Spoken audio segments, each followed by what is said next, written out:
I don't know what I was expecting, but it certainly wasn't this. Yes, after just making a video last week talking about how strange the M1 MacBook Pro is, Apple went ahead and updated it to the M2 MacBook Pro. And here it is, look! The M2 MacBook Pro! Yeah! Thanks, Apple, for sending it out early. Okay, this isn't the M2 MacBook Pro. This is the M1 MacBook Pro. But I think this is a pretty good illustration of just how little has changed with this laptop.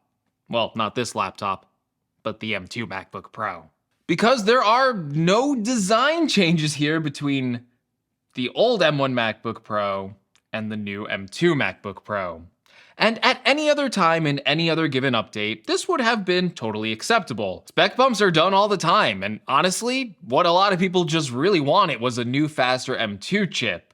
But when you look at this new MacBook Pro against the massive update done to Apple's lower-end MacBook Air, this product becomes even stranger in the lineup because despite having a higher starting price, it is not the more premium Mac, and it makes the Mac lineup even more muddy than it was before because we now have two Macs at kind of the same price point that look wildly different and have different features. So for this video, I want to talk about what's new with this new M2 MacBook Pro, who this laptop could be for, and most importantly, is it better than the M2 MacBook Air in any way? Alright, so I don't really need to explain much for this design. The M2 MacBook Pro has the same design as the M1 MacBook Pro, and pretty much the same design it has had since 2016 with the older MacBook Pro body. And it still even has the touch bar, and it's the only Mac in Apple's lineup that continues to have this feature. Perhaps the most helpful thing to talk about with the new M2 MacBook Pro isn't what's new with the device, because really, the only new thing here is the M2 chip, but perhaps we should talk about what it is missing over the new M2 MacBook Air. Now, the M2 Pro is missing quite a few things. First of all, it doesn't have the new design, and it has a smaller 13.3-inch display. It's heavier than the MacBook Air at 3 pounds compared to 2.7 pounds, and thicker as well. It also lacks the new MagSafe charging port that is now on the MacBook Air, meaning that Apple's entry-level laptop has more ports than its Pro mid-range level laptop. It also lacks other notable upgrades like the new 1080p camera. The M2 MacBook Pro sticks with a 720p webcam, and it doesn't include the new 4-speaker system that is also found, you guessed it, on the new MacBook Air. So you do give up some hardware niceties by going for this MacBook Pro. That's very weird to say. You are making sacrifices by going for what is supposed to be the more premium product. But to be fair for the Pro, there are some advantages. First of all, the M2 MacBook Pro configuration starts with the full 10-core GPU M2 chip. The M2 MacBook Air starts with an 8-core GPU, and you have to spend $100 more to get that upgrade on the Air.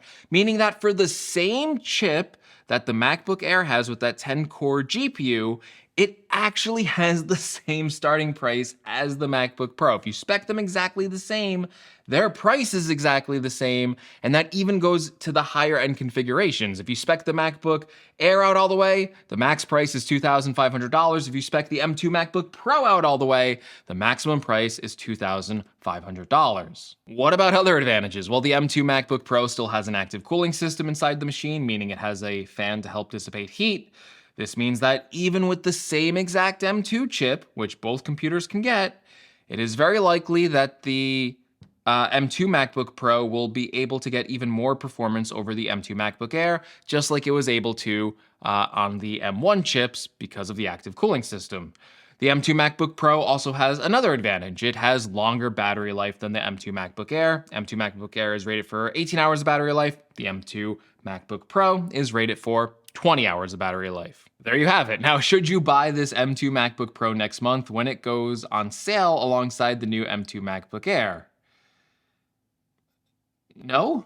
Listen, there's an argument to be made that the M2 MacBook Pro is more practical of a choice than the M2 MacBook Air. The M2 MacBook Air is flashy and has a new design, but if you're looking for the best performance for your dollar, the M2 MacBook Pro is going to deliver more performance than the M2 MacBook Air because of the better cooling system. It's also going to be for a larger segment of pro users, not only because of the active cooling system, but because the M2 chips can now be configured with up to 24 gigabytes of unified memory. This was an unexpected upgrade for the entry-level M2 Max, and it helps alleviate one of the biggest limitations of the M1 Max, which was their maximum 16 gigabytes of memory.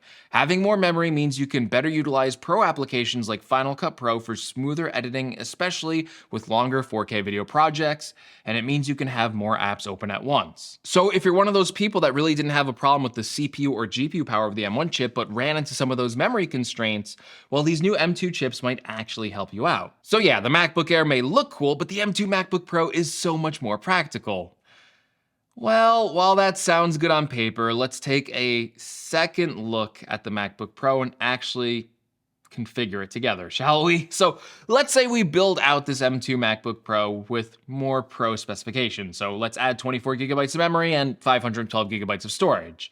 Well, you can see that our more friendly $1,299 starting price quickly turns into $1,899. In a vacuum, this might sound fine, but don't be fooled. For only $100 more, you could get a significant upgrade here with the M1 Pro 14-inch MacBook Pro.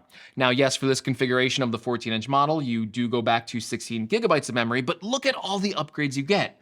You get the new design, better cooling, more ports, a bigger 14-inch display, a mini LED display, a 120 Hz ProMotion display, which together is probably the best laptop display that I've ever used, a 1080p webcam, and better speakers, and I assume that the base model M1 Pro chip will still be faster for multi-core performance and should still have the edge in GPU performance. So who is this laptop for?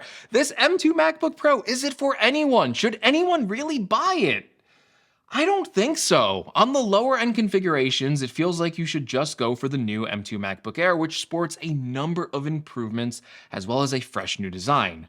Sure, it may not be theoretically as fast as the M2 MacBook Pro in areas like multi-core performance because it lacks a fan, but for most users, I don't think they would really be able to tell the difference.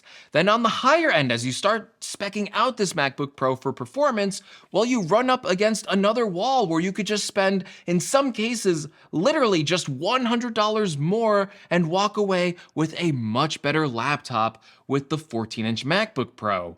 This really puts the M2 MacBook Pro in such an awkward place in the lineup, even more awkward and more unnecessary in a way than the M1 MacBook Pro it replaces. Listen, I still plan to do a full review on this device, so maybe I'm wrong in making this video, or maybe I'm missing something here that will change my mind, but for now, as I look at Apple's Mac lineup on paper, I'm not sure I can really recommend the M2 MacBook Pro to anyone, unless you're a die-hard fan of the Touch Bar and you just want it. Maybe, even that is just a maybe.